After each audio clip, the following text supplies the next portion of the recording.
Alright, welcome back guys, or welcome if this is your first time here. I'm Vision here with Blind Entertainment, bringing you guys another video. Today I'm going to be giving you guys my review of Gideon Falls Issue number 2. Now if that's something you're interested in, hit the subscribe button down below and hit the bell icon that way you don't miss any future videos on Gideon Falls moving forward. Now let's begin. So we picked this issue up with Norton and his doctor walking through the park. I guess this is some kind of therapy outside the regular, their office kind of therapy. And really, right in the beginning, you have Norton passing a garbage can, and he sees, I guess, something in the garbage that he thinks he can add to his collection, something important to it. And he actually tells his doctor about this, and she kind of applauds him for giving her this information instead of just running into the garbage. And he asks her, "Can I go get it?" And she says, "Yes, I'll let you go get it on the condition that you kind of explain what's going on and give me what I need to know, like why you doing this." And he kind of tries to tell her, "No, I can't. You'll be in danger. I don't want to tell you." And she's kind of not totally. She's trying to get, like bargain with him, try to get him to let him do what he wants to do, but yet get information at the same time. Eventually, they kind of come to an agreement, and he goes through the garbage.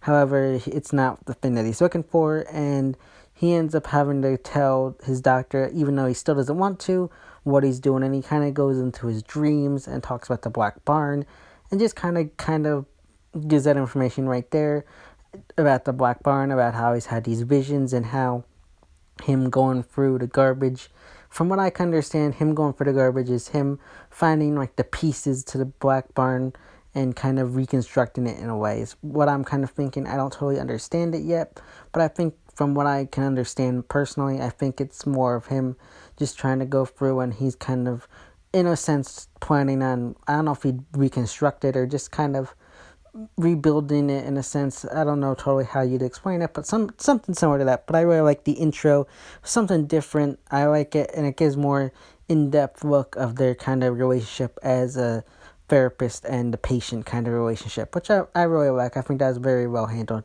and a very good introduction to the second issue of Gideon Falls. Then we pick up with Father Mildred, and he's being interrogated by the police for the death of Miss Tremblay at the end of the last issue, and it's probably just a small nitpick, and I'm gonna reference back to my Oblivion Song review, and I just feel like the flow here just kind of felt like it stopped for a minute and just jumped to something. Like, I feel like we should have had the police showing up at the crime scene and then him going with them. I just feel like there was a chunk missing.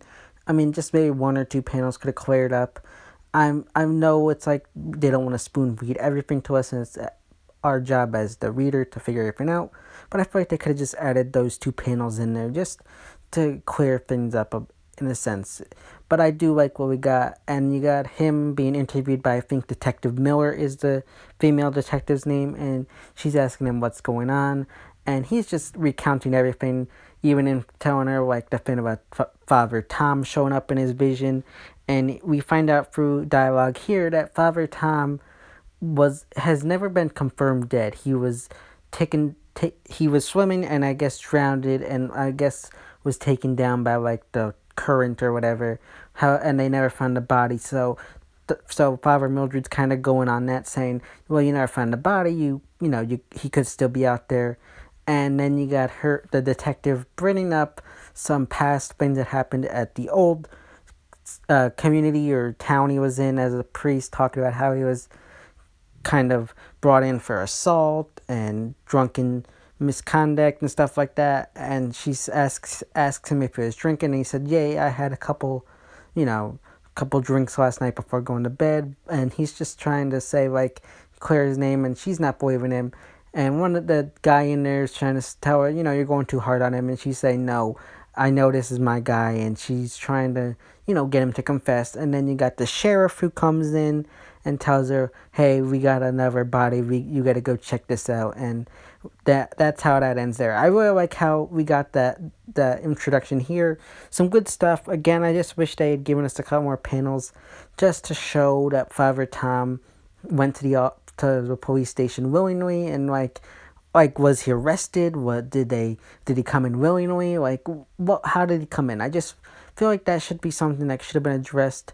Yes, it's us as the reader. It's our job to put things together, but I think, they could have just added that in, just 3 panels quickly, just to explain some things. But all in all, I think it was a good introduction to the police that is going to play a big part in the common story of Gideon Falls. Then we got Norton returning home from his session with his doctor, and he passes some guy in it coming out of his apartment building, and he walks in on his apartment ransacked. And I really like the 2-page panel here of his apartment. It just very well portrays his apartment being ransacked and broken into. I really like that.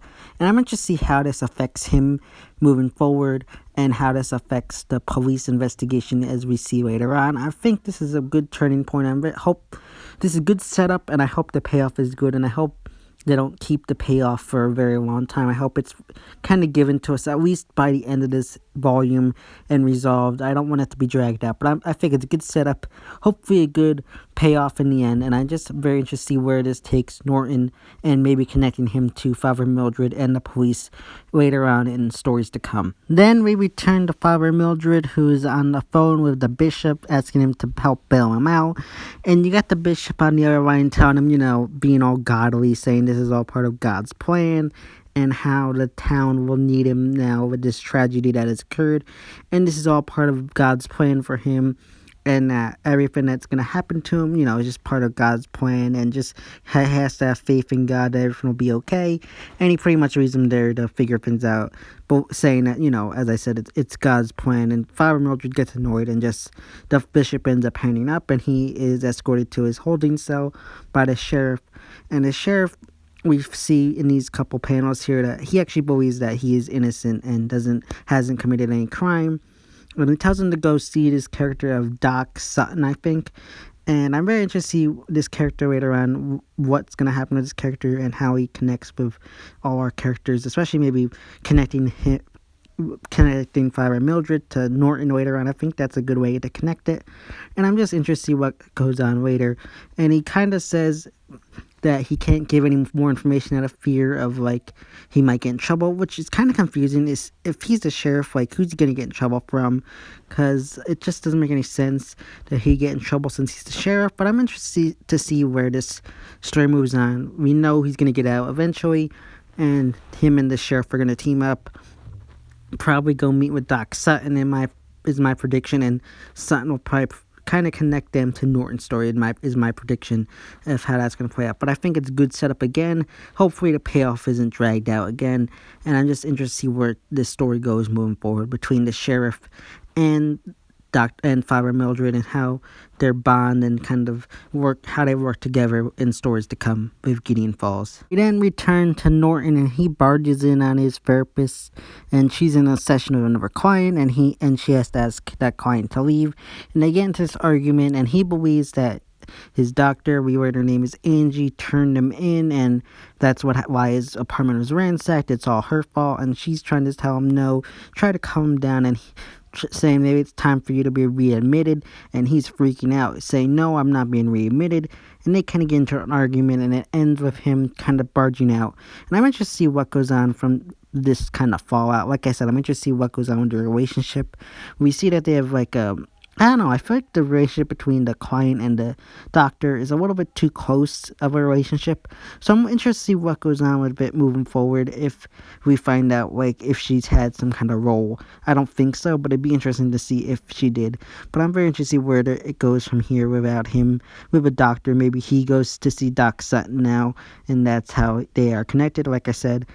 But all in all, I'm interested to see what goes on and how, like I said, their relationship continues on moving forward in the story of Gideon Falls. We then come back to Detective Miller and her, I'm assuming this is her partner, and they're at the lake or river where the body was found.